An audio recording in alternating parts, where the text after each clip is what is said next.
And joining us now on the line from Santa Barbara, California, Jeff Greenfield, host of PBS's Need to Know and the author of Then Everything Changed.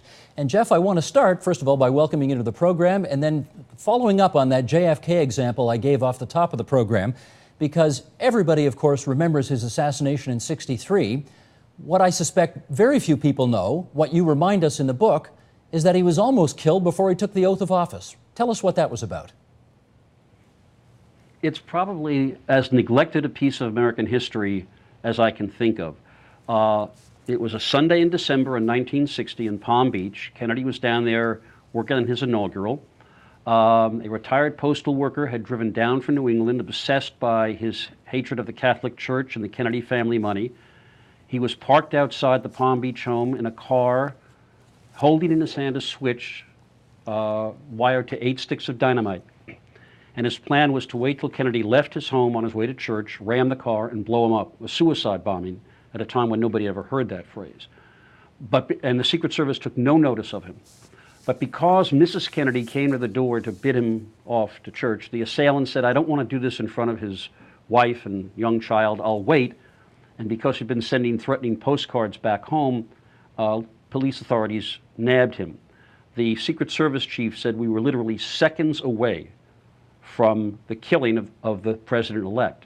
And you only have to imagine the kinds of crises that would have thrown us into. He had not taken the oath of office. The Electoral College hadn't yet met. There would have been a constitutional issue about whether Lyndon Johnson could have assumed office.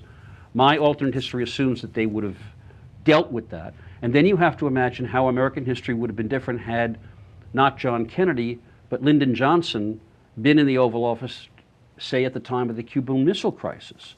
I should just point out that just a couple of days ago, in Robert Caro's new 4th volume, we learned that Johnson's instincts, Johnson's urging during that Cuban Missile Crisis was to launch missiles into Cuba.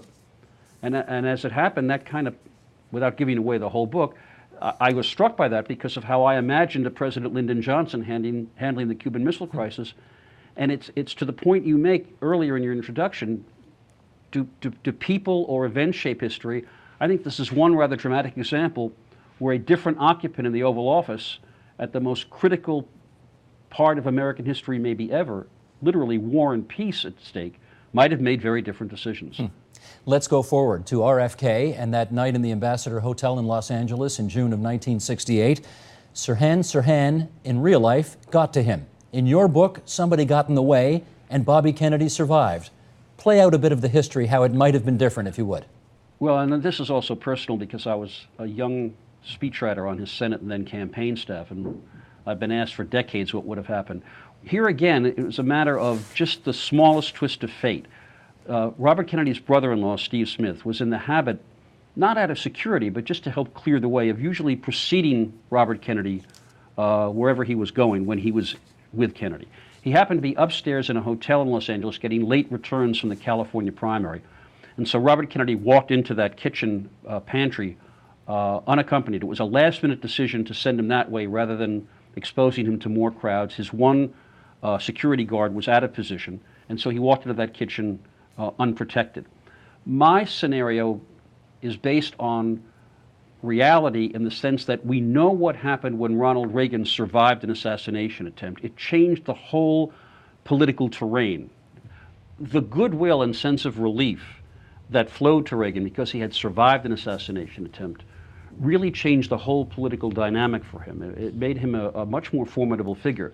My theory is that had Robert Kennedy survived an assassination attempt 8 weeks after Martin Luther King was killed, the dynamic of that nomination contest with Hubert Humphrey would have changed. And in the book, I lay out really quite a detailed scenario of how he would have won the nomination, how Lyndon Johnson would have tried to stop him from becoming president because of their mutual hatred, which I think Robert Caro will talk about in his next book, and what the early years of a Robert Kennedy presidency would have been like. And I should underscore the fact that I've taken most of what Robert Kennedy says in the book from what he actually said.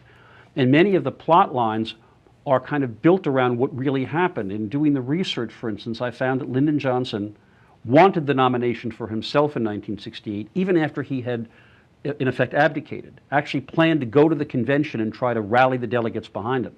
So I take what I learned about real history and then just bend it a little bit based on the what-ifs that I throw off in the book. I even have a kind of Watergate scenario. And you know what? You were anticipating exactly where I was going to go next, and I wondered how, as a guy who used to work for RFK, how could you possibly have Watergate happening on his watch to him?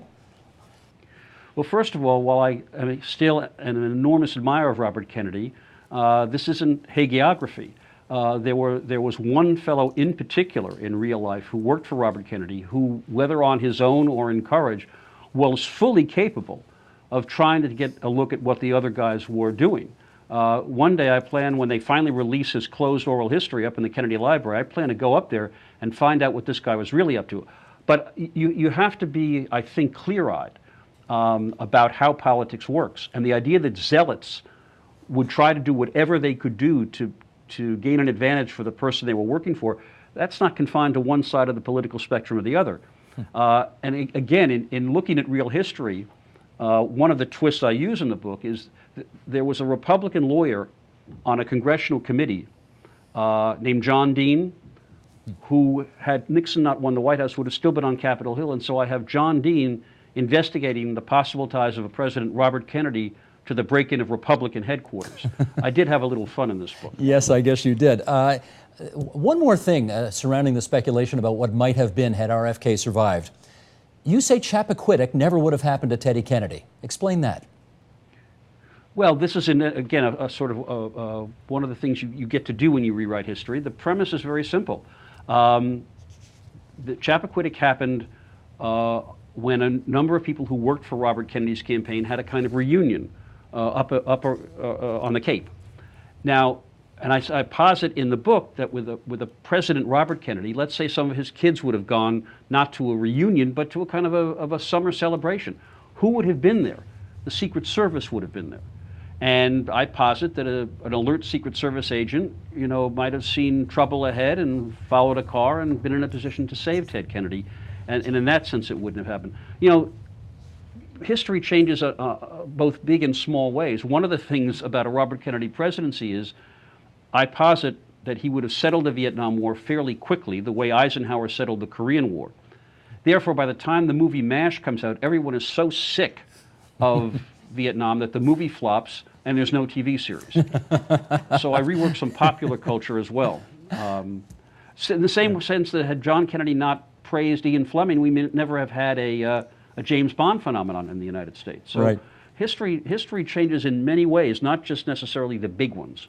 Let me move you forward to Gerald Ford's presidency, and of course everybody remembers that moment in one of the leaders' debates, the presidential debates, where he booted that question about Eastern Europe being under the thumb of the Soviet Union. In your alternative version of history, Ford doesn't boot that, or at least if he boots it, he fixes it, and then goes on to beat Jimmy Carter in the next election. Again, how is history different as a result? Yes.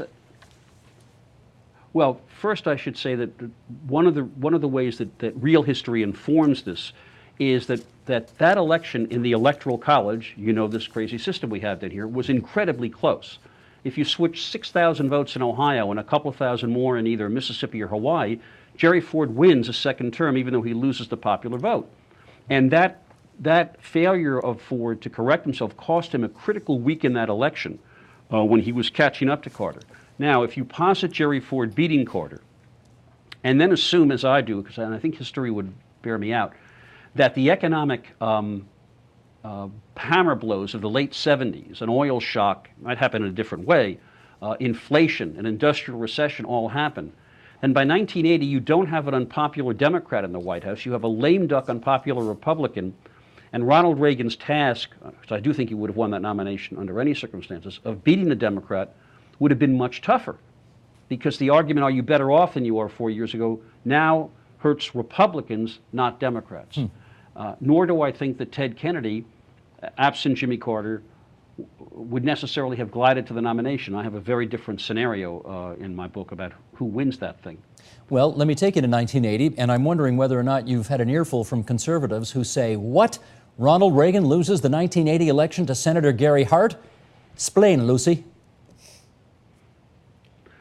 Well, the way that Hart the way that Hart beats Ted Kennedy in my book is the same way Barack Obama beat Hillary Clinton. The assumption going into 2008 was, how could the best known name in the Democratic Party lose to a first-term young senator? But if you look at the vulnerabilities that Ted Kennedy really had in 1980, of which Chappaquiddick is the big one, and the fact that he had no real rationale for why he wanted to be president. There's a famous interview with Roger Mudd where he can't explain why he's running.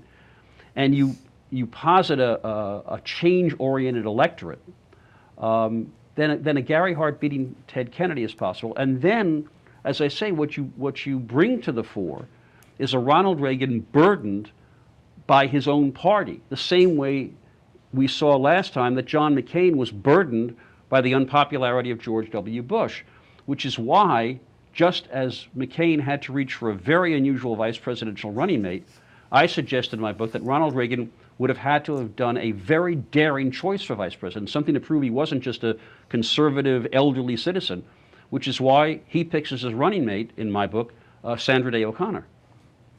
Who, of course, he ended up putting on the Supreme Court.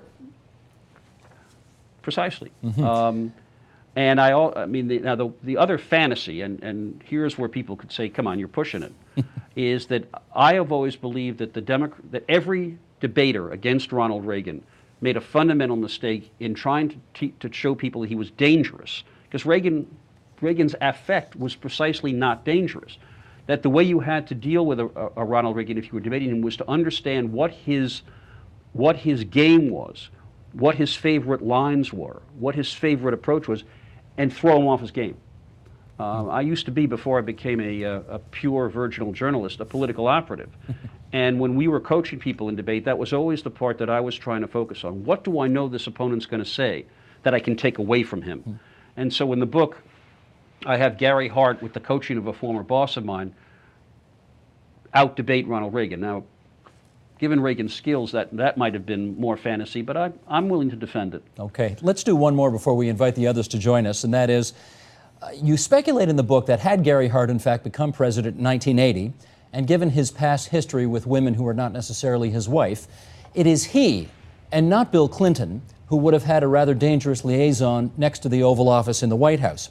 And my question is, have you received a thank you letter from Bill Clinton saying, thank you for getting me off the hook, and are you off Gary Hart's Christmas card list now as a result of this alternate scenario? Oddly enough, now of course, you've given away the punchline, but that's okay. Just use my book as a premium for all your listeners, and I'll forgive you. I've heard from neither of them.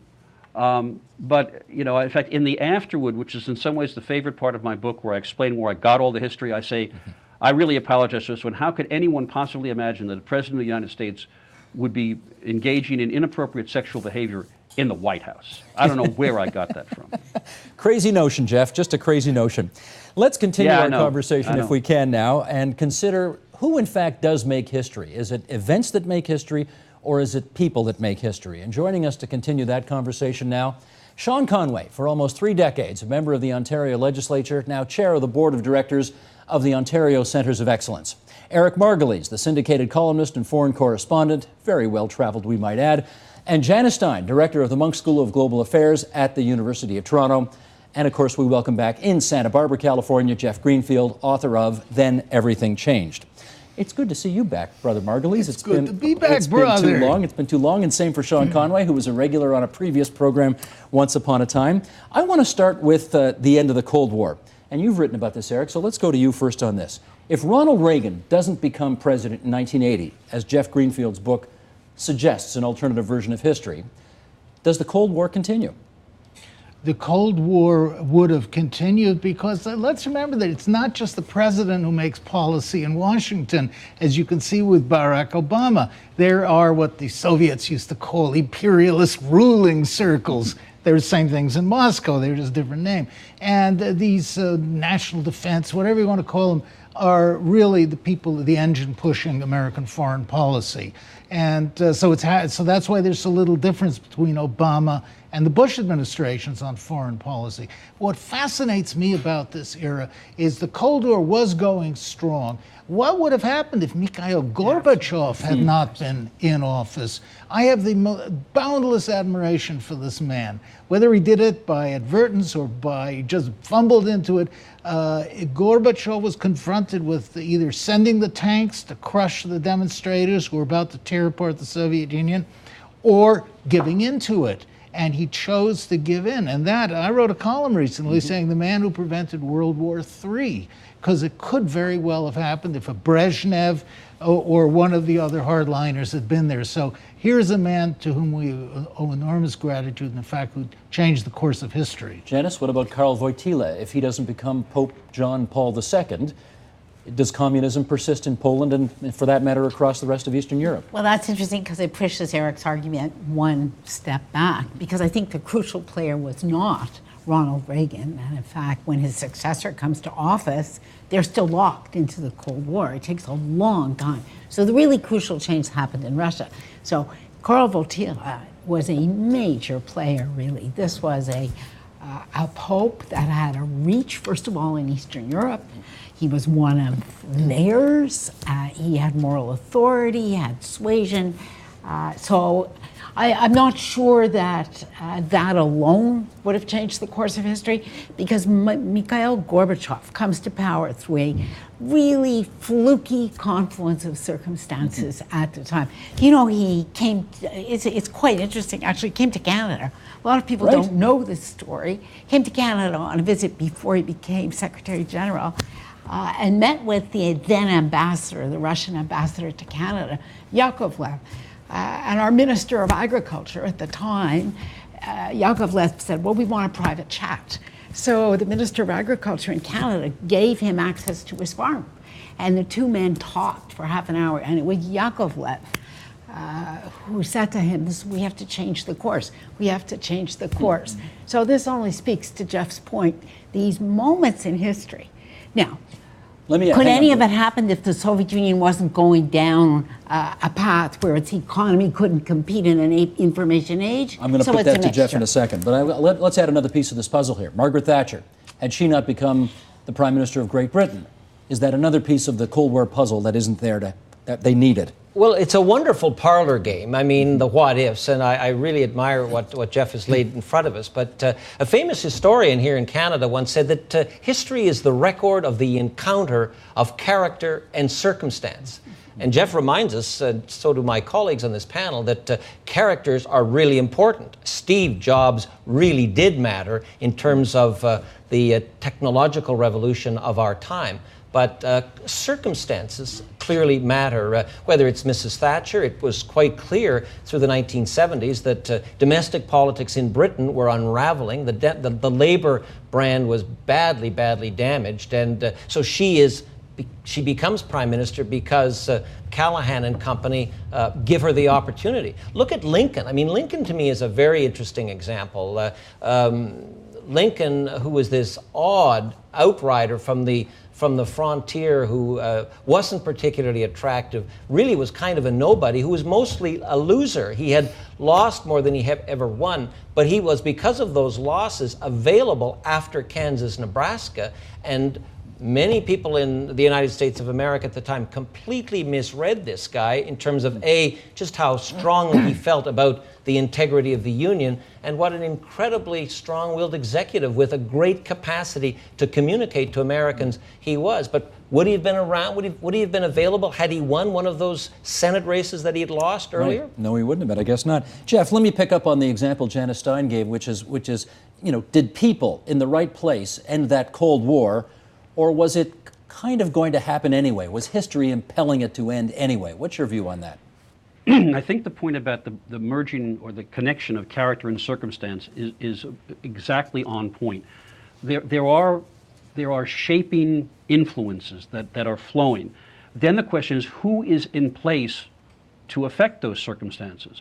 So that, for instance, I think, and it's interesting that since the end of the Cold War, you've had a couple of fairly rigorous liberal types like Sean Wilentz, who have given Reagan substantial credit and who has suggested that the confluence of Ronald Reagan, the moral authority of Pope John Paul II, Thatcher, excuse me, and then the fact that the Soviet Union was looking, first of all, they kept losing their leaders. As Ronald Reagan used to say, they kept dying on them. And they finally said, we got to find somebody else to deal with this. So the implosion of the Soviet Union was something that George Kennan, in fact, had predicted decades earlier. But the way that Reagan and John Paul II and Thatcher dealt with that, I mean, it's instructive that the Cold War ended essentially without a shot being fired, I think made a difference. I think the fact that he was not following the path that, say, a Walter Mondale would have with a nuclear freeze, the fact that he was in some sense going much more boldly and signaling to the Soviet Union, whatever you've heard about me, I'm kind of interested in ending this thing. That's the question. I'll just give you one more quick example. Clearly the Depression was a major factor. Franklin Roosevelt came within seconds of being assassinated himself in Florida in 1933, before he was ever inaugurated. You just have to imagine what a President John Nance Garner, this crusty Texas guy, would have been like trying to rally America in the middle of the Great Depression to show that circumstance and character, when they meet, change the character, and you really change the flow. Let me take you, Eric, from the end of the Cold War to the beginning of the Cold War, and ask if Joseph Stalin is not the leader of the Soviet Union at the end of World War II, does the Cold War even begin? I think it would have definitely, because there are other hardline leaders. You think of Molotov, you think of Beria, and some of these other people, Malenkov, Khrushchev in the Ukraine. And all the Soviets agreed that they wanted to grab Eastern Europe, not just to grow the empire, but also to protect the Soviet Union from another invasion. Yes, but I'll tell you what haunts me the most, I think about it almost every day, is Woodrow Wilson. U.S. president. In 1917, the German and the Allied armies on the Western Front had fought themselves to exhaustion. It was a complete stalemate on the Western Front and the other fronts. They were being driven to peace talks. They had begun already. It would have been a rational peace. And it would have been a peace that would have produced a peaceful Europe afterwards, I think. Wilson foolishly entered World War I, sent in 1 million American troops to France that tipped the balance in the war and actually allowed the Allied victory against the wishes of his people. Most Americans were against the war. It was only British propaganda and Wilson that pushed the American contribution. And in those days, the single biggest ethnic majority in the United States, or ethnic group rather, were Germans. So America upset the rest of the world in my scenario. And had they not entered World War I, there would have been peace in Europe. The old order would not have been overthrown, and we would have not had the 20-year truce leading to World War II and Adolf Hitler. You want to take a kick at that, Janice? Well, let's go back a little further. And the interesting what if to me is, what if the assassination of the Archduke hadn't happened? Right? That's a tiny hinge, as Jeff would say, because the best stories actually happen when you just change one small degree. Well, you don't have to rewrite. That was the fuse that lit it all, but was it all so the argument really is if you don't have that fuse, you get this explosion. And in fact, there's nothing to say you would have. And you could imagine a period it was tightly wound because you had two alliances, but you needed a fuse, and this fuse had particular characteristics about it because it was in Serbia. You could imagine the empires going on another 30, 40 years Sean? if somebody hadn't let the fuse. Could you imagine that? Well, I was going to use a domestic example that in the mid-19th century, when the governance of Canada, as it was not known at the time, British North America, was at a critical juncture.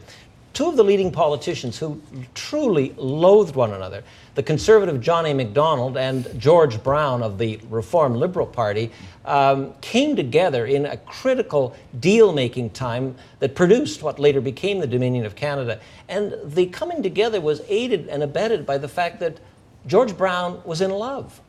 George Brown, for a brief moment in his life, was actually agreeable.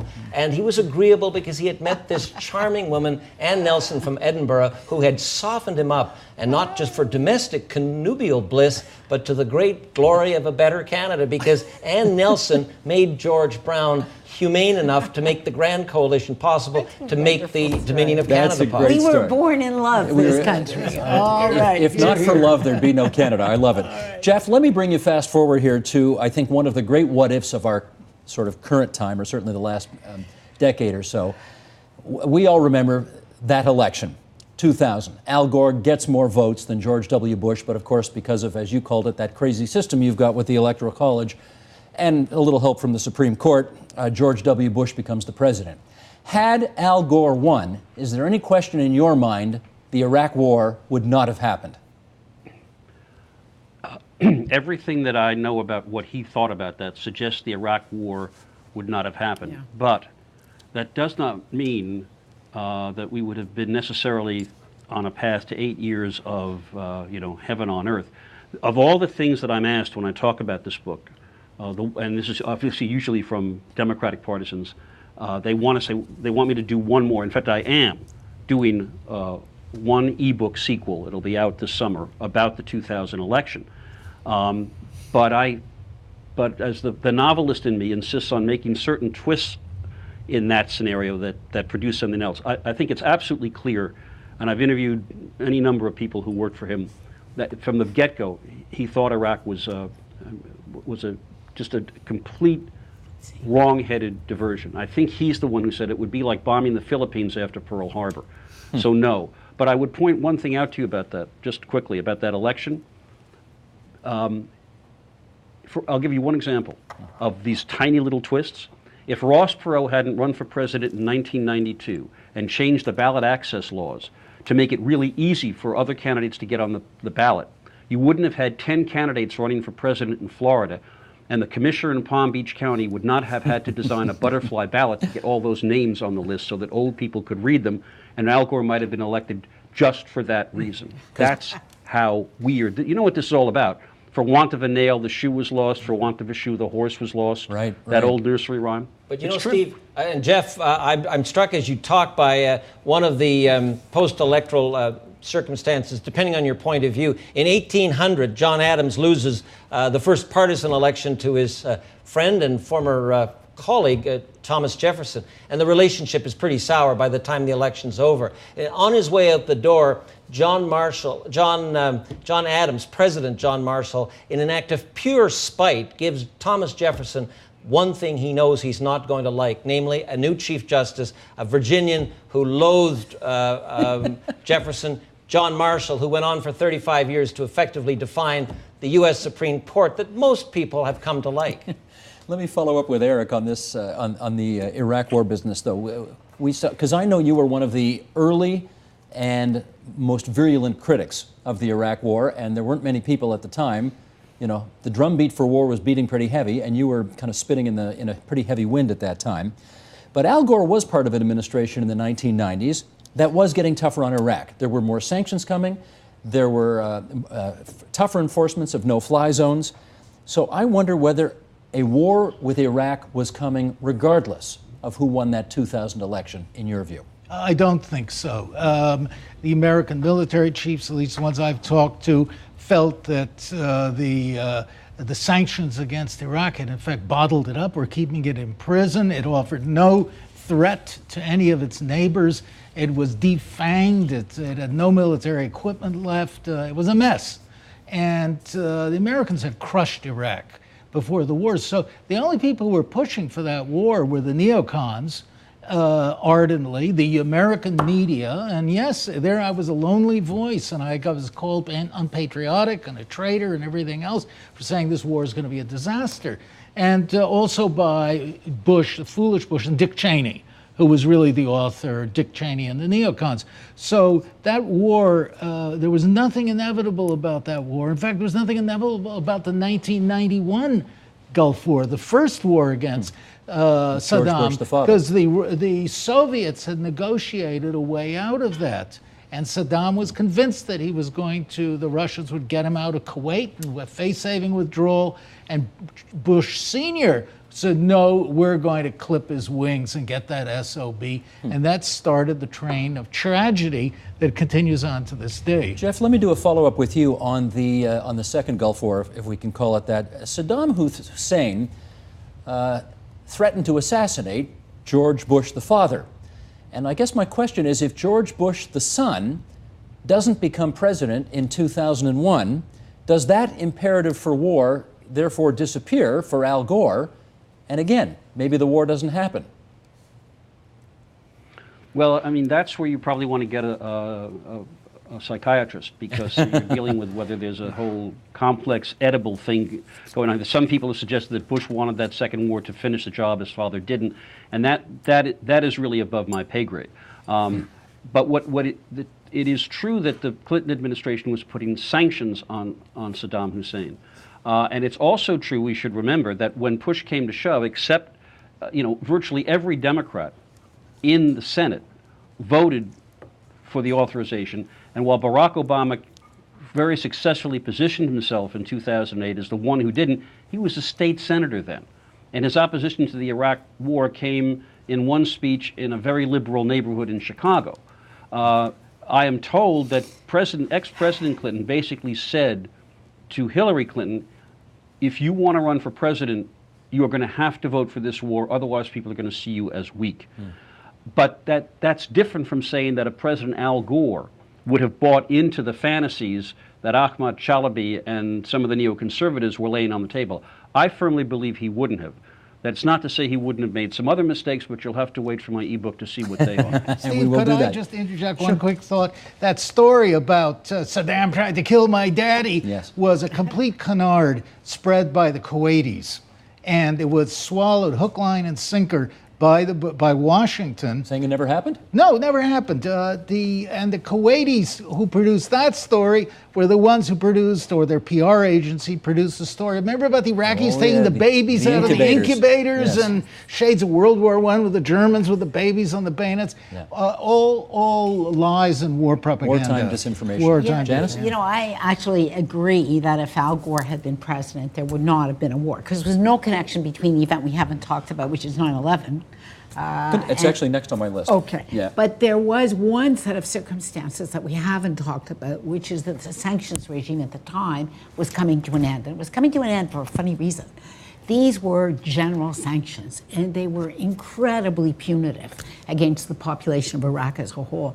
So there was, you're talking to a lot of the people at the UN at the time before, because women and children were badly malnourished in Iraq, there was a recognition this was over. And they knew there was no more support in the Security Council for yet another round of punishing sanctions. So when we say we had boxed Saddam Hussein in, actually not this quite. Was going to bubble up on the agenda. That's a far cry, though, from saying that we would have had a kind of war that Bush took the United States I'd like to go to into. another war, a really, really serious matter, as all war is, of course. Look at the coming of World War II. Look at Britain in the period of time from about 1937 to 1939. I don't know whether any of your viewers will have read, or if they haven't, I would recommend it. Lynn Olson's Troublesome Young Men. What it took, what was going on inside that massive conservative majority government, and what it took to bring Neville Chamberlain down, and at the very last minute introduce a character who really did matter. The guy who'd made a fool of himself for much of the 1930s, Winston Churchill. Hold that thought, because that's actually, I got 9/11 next on my list, and that's further down the list. And I want to spend more time on this, but I want to finish up with the Iraq War first.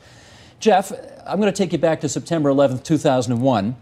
Regardless of who was president at that time, because again, I really want to explore these what-ifs around that Iraq War. America wanted revenge. There's no question that it was in the air, and I'm not sure that they were particular about where America lashed out to get that revenge. So again, regardless of whether it's George Bush the son or Al Gore the son, did it matter who was in the Oval Office 8 months after that took place? It mattered for a couple of reasons. First of all, it's true that you actually heard people saying we have to hit somebody to show we're not a weakling, and it doesn't matter who it hit. However, either Bush or Gore would have gone into Afghanistan and gone after the Taliban. And in fact, based on, I don't want to give too much of the book away, but based on what I've learned, it's entirely possible that before 9/11, a President Gore would have been much more aggressive in trying to take out the al-Qaeda leadership. Because you have to remember, the Bush people had been out for 8 years. They were still locked in a kind of a Cold War mentality. A lot of them didn't believe that there could be such a thing as al-Qaeda without a state support. So, they were kind of looking at Iraq as the backer of al-Qaeda years ago. I agree that either of them would have gone into Afghanistan. I don't think the Iraq strike would have happened. I also think if Al Gore had been president, there would have been much less unity after the first shock wore off, because some of the people on the other side would have said, wait a minute, you were there for 8 years. As the vice president, member of the National Security Council. You guys had 8.5 years to take these people out. What were you doing? And that's a way that I think it would have been different. But the idea of striking back at the perpetrators of 9/11, not only do I think that would have happened with any president, I think if a president hadn't done it, he would have been impeached, and rightly so. Okay. Let's go where you wanted to go now, Sean. And I want to take us back now to 1940 or so, when those troublesome young men on Neville Chamberlain's backbench somehow managed to kick out the sitting British Prime Minister, get him to resign, and get Winston Churchill in there. Had that not happened, would we be doing this program in German tonight? Well, I don't know, but I do know that it was a very, very near thing. That when you think of what was occurring in Western Europe in 1938-39 and where we were in the spring of 1940. And again, if Ms. Olson has it right, and it's a very compelling story, and others have told it as well, that it seems extraordinary after the fact to imagine that it took as much of an effort to bring down this government of appeasement and to turn it over. Interestingly, and I suppose they're not unrelated, I mean, again, that's why I find characters, and to Jeff's point, characters do matter. And much of this conversation is about wars. And, Churchill, by 1936-37, has made a fool of himself on India, on the abdication crisis. He's got very questionable friends like Max Aiken and others. But he has certainly been proven right about one thing, and that is the menace that is Adolf Hitler. So I guess I just cite the example and a couple of references that sometimes characters clearly do matter, but sometimes on matters of critical importance, it can be a very, very near thing. Au contraire, it can be argued that if the warmonger Churchill, the arch-imperialist, had not been there, the British government had made a deal with Hitler, what would have happened? The British Empire was destroyed by World War II. It used to rule a quarter of the globe. It was destroyed. Britain was a pipsqueak power afterwards. The half of Europe went to the Soviets, and America took over Britain. Britain became deals with Adolf Hitler in 1937, 38, 39? Deals with Adolf Hitler didn't appear to be worth very much. Well, no, Hitler wanted to do that. That was his objective. I'm not saying it's the right thing to do, but this is a really huge what if. Yeah, but it's really hard to argue. You really have to rewrite history to argue that any deal with Adolf Hitler would stick. So sooner or later, I think Britain would have been up against it, Eric. The really interesting thing is the moment and the man, right? Churchill, we can't make enough of this, was wrong about everything. Except one thing. Everything. Throw in Gallipoli, too. Gallipoli, starting much further back, Sean, he was wrong about everything. So if you're looking at the career of this man, if you're saying, does this guy have good judgment? Does he come to the right conclusion? Your answers were going to be no, no, no, no. But he gets one thing right, and he's there at the right moment in history.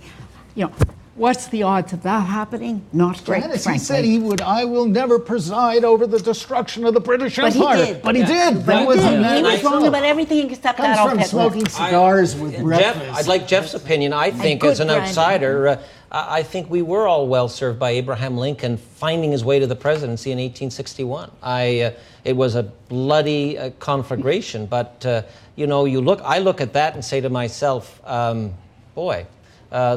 there is a hidden hand of fate, and for my money, good for Mr. Lincoln from being available, getting himself elected. Another good what if is what would have happened to the United States of America in about 1862 or 1863, rent with this awful Civil War, if London had actually recognized the U.S. Confederacy. States. And it was, too, a very near thing. Okay, Jeff, come on in on that. I was going to give you a different one. Yes, we would have had eventually they would have come together decades later, but just to the point about, we're talking so much about Churchill, he came to the United States, I think in 1931 to visit, and he was visiting a friend, crossing Fifth Avenue in New York, looked the wrong way because the British streets run the other way, was hit by a taxi cab, developed pleurisy in the hospital and almost died. Wow. And then there would have been no Winston Churchill to save the West. So did you all when we know talk that? about I didn't know that. I didn't know that. That's an amazing That's a good story, what if. actually. That's a good what if. I'm not making that up. And that's how close we came to never having a Winston Churchill. By the way, there are 4 books of essays by historians that come under the name What If, where they play with all kinds of historical near misses. One of them suggests that had Churchill not been prime minister, an appeasement-oriented prime minister would have settled with Germany. Germany would have gone to Russia, overreached. Stalin would have overrun all of Europe. There would have been no American atom bomb, and he would have wound up World War II conquering all of Europe as the sole possessor of nuclear weapons. And you asked earlier, would we be speaking German? No, we might have been speaking Russian. Здравствуйте. Okay. Let's do, because we're a Canadian program, we should do one more example with its genesis here in Canada. Brother Conway alerted us earlier to the fact that if not for George Brown's being in love, we might not have got Canada. But follow up on this. Brian Mulroney gets himself elected leader of the National Conservative Party in 1983, pledging to do everything in his power to prevent a free trade agreement with the United States of America because we're the ant and they're the elephant. And then a few years later, he negotiates exactly that with Ronald Reagan. If Brian Mulroney's not the prime minister and doesn't make that volte-face, do we not get free trade in this country? Well, John Crosby ran for the leadership, committing himself and his party, should he become the leader of that party, to that policy. And he came third. And he lost the leadership, but was there for the transaction. Listen, Pierre Trudeau looked at Canadians in the eye 10 years before Mulroney made the promise around free trade and said, I will not produce wage and price controls. Circumstances do change. People change as a result of that. Who would have imagined Richard Nixon going to China? It wasn't going to happen in 1958. It did happen 12 years. You want to hear something? In Jeff Greenfield's book, Richard Nixon does go. You don't mind if I give this away, do you, Jeff? Nixon does go to China. But he goes as an emissary for Bobby Kennedy, having lost the election to him. But back to Brian Mulroney, I think Mulroney had a particularly good relationship with the American administration. That was not something that was common in the previous 10 or 15 years. I think Mulroney's relationship with the White House and all of the diplomacy and politics that worked around that were materially important to making that deal happen. No deal. Without Mulroney? Without Brian Mulroney, there's no free deal. trade. And for a reason not only that Sean mentioned, you're absolutely right, Sean, because there were these very, very good personal relations. But you had to sell this to a very skeptical Canadian public. And it's always easier to sell from the right than it is to sell from the center or the left. So Mulroney was the salesperson who actually made this happen. And remember, Quebec in that election, Mulroney increased his standing in Quebec, as I recall, and Quebec was, relative to the rest of Canada, certainly relative to Ontario, Quebec was pretty pro-free trade, and Mulroney, again, I think has to get some credit for that. Eric, I think if we looked at the polls back then, free trade got through in that 1988 election, but with a minority of the votes, given our first-past-the-post system. If you look at public opinion polls 20 years later, there's something like 80% support for free trade nowadays. Does it happen without Brian Mulroney being the prime minister of the country? I think it would have eventually, because free trade recognized the economic reality of North America. Canada is so enmeshed in the United States economy, so dependent on it. We're a parts supplier for American industry that we would have had to do it. And patterns of trade are that way. And the Canadian public eventually would have come around. Yeah, all the left-wingers cried bloody murder on it, but people eventually saw the writing on the wall. Well, Eric may be right, but I just remind you, Edward Blake and Richard Cartwright tried it, failed. 20 years later, Wilfrid Laurier ended his prime ministership on that call. Maybe 1988 was inevitably different than 1911. I think Eric is probably right, but I wouldn't bet too many of your dollars Last word on You know, this? I don't think it was inevitable. Take the auto parts where the cars cross the border every time. We had an auto pact. Yes. And you can always make special It was arrangements. free trade in one This sector. was a game changer. And that took not only the circumstances, but the man. You know what? The CAW is probably saying that wasn't free trade, Pagan, that was managed trade. So we'll just move on from that debate. Jeff, Germany, split in half by World War II. Helmut Kohl becomes chancellor and leads the charge, an international effort to get it back together. Without Helmut Kohl, is Germany still two countries today? That's what the South Koreans are asking just before Jeff answers. You know what? No, I think the answer is it isn't, because German unification follows the end of the Cold War and the collapse of the Soviet Union. And I do think, I just finished that massive biography of George Kennan, and complicated man though he was, he had an instinct right from the beginning that the Soviet Union essentially was an unsustainable empire. And if you assume that the collapse of the Soviet Union leads to the reunification of Germany, you know, on terms of the West, I think it would have happened anyway. Because I do think there are some historical movements that are they're not inevitable, Lord knows, but they're pretty powerful. And I do think that was one of them. Eric, what about it? The But reunification I of should Germany? let me just footnote. Yeah, that sure. I offer that humbly, as this is not my area of expertise. Well, I would. It seemed impossible, like Nixon going to China, but in fact there were deep undercurrents. And what made it possible was Mikhail Gorbachev, because Gorbachev could have put his foot down and said, "Niet." Margaret Thatcher opposed it. François Mitterrand in France opposed German reunification. So the perfidious British said, "Oh, no, no, no, no." But in fact, there were a lot of Germans, and even though they grumbled about the costs of it, for which they're still paying, it seemed to me that it was going to happen. The Germans wanted it to happen, and it was the cheapest purchase of real estate in history. No matter how much it cost, it was much cheaper than waging a war to reunite. How about the Louisiana Germany. Purchase? That probably was In European history. in European yes. history. Okay. You know, just to add to what Eric said, it's interesting again because there was a man before Helmut Kohl, and that was Willy Brandt, who started what he called Ostpolitik, or looking toward the East. So long before you actually got the final break, he laid the ground, and he said to Germans, we need to find an arrangement, and he changes the political climate. So it's more than one man here. And a word about climate. Imagine Franklin Roosevelt running in 1928. Imagine Pierre Trudeau being a candidate in the Canadian general election in 1958 or 1978. Timing is what you're well, saying. the environment does matter. Richard Nixon, as strange as it appears, maybe this is after the fact rationalization, Richard Nixon in 1968 is by all accounts, it's much more propitious timing for him than 1960. Sure. Jeff, I saw your ears prick up there when we said, what if FDR ran in 28? You have something to add on that? Well, yeah. I'll give you. He did run for governor in 1928. Didn't want to, and only won in New York by about 2 percentage points. Yeah. And it's not entirely clear that those votes were not coming from very creative accountants working for Democratic machines. That It never was a very happens. Republican year. Well, Gary Wills, in one of my favorite books, Certain Trumpets, makes the point that, you know, when he does an analysis of why was Franklin Roosevelt successful in a way that Adlai Stevenson wasn't? Because in many ways they came from the same backgrounds, the same class, they had the same kind of upbringings.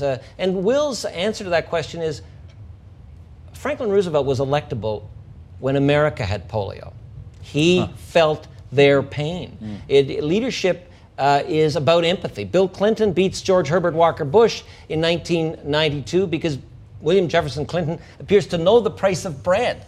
And has an empathy, which may have been contrived. I quite like Bush Sr., but the fact of the matter was that empathy mattered at critical points in that campaign, and Bush Sr. didn't appear to be, for his many other wonderful qualities, particularly empathetic. 2 minutes to go. Jeff, finish your point, if you would.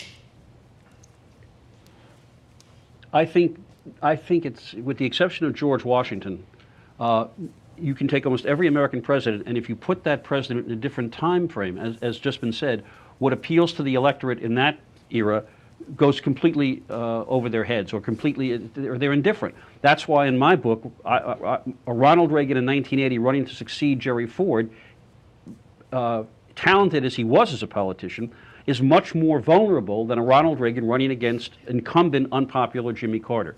And yeah, Roosevelt in 28 in a prosperous America, probably loses. Bill Clinton in another era probably loses. So Jeff, Again, time, place, circumstance, character, they all have to meet at the right time. I can't resist asking this question, That's why I Jeff. had so much fun. What about Mitt Romney? So I can't resist asking this question. What's your what if for Mitt Romney and Barack Obama? And we have a minute left. I think if Mitt Romney is able to run as the man who can fix the economy, he is in a very strong position. I think had Mitt Romney been the nominee in 2008, he would have lost decisively because the country wanted a change from the Republican president. It's actually a very good example. I do not do predictions. If I could do predictions, I'd buy the winning lottery ticket and I wouldn't be here. But, that's a perfect example. Romney is a much stronger candidate running against a kind of middlingly popular Obama in 12 than he would have been running against the Hope and Change Obama in 08. That's right. That's going to be the last word on our program today. Ken, I thank very much. On the line from Santa Barbara, California, Jeff Greenfield, his newest book, Then Everything Changed. I unhesitatingly recommend it, particularly for those history buffs who would like to play those what-if parlor games. Jeff, it was a great read, and we thank you very much for being on the program with us tonight. And back here in studio, Janice Stein from the Munk School of Global Affairs, Sean Conway, the former Ontario cabinet minister, almost 30 years in the provincial legislature, Eric Margulies, the syndicated columnist and foreign correspondent. My thanks to you three as well. Pleasure.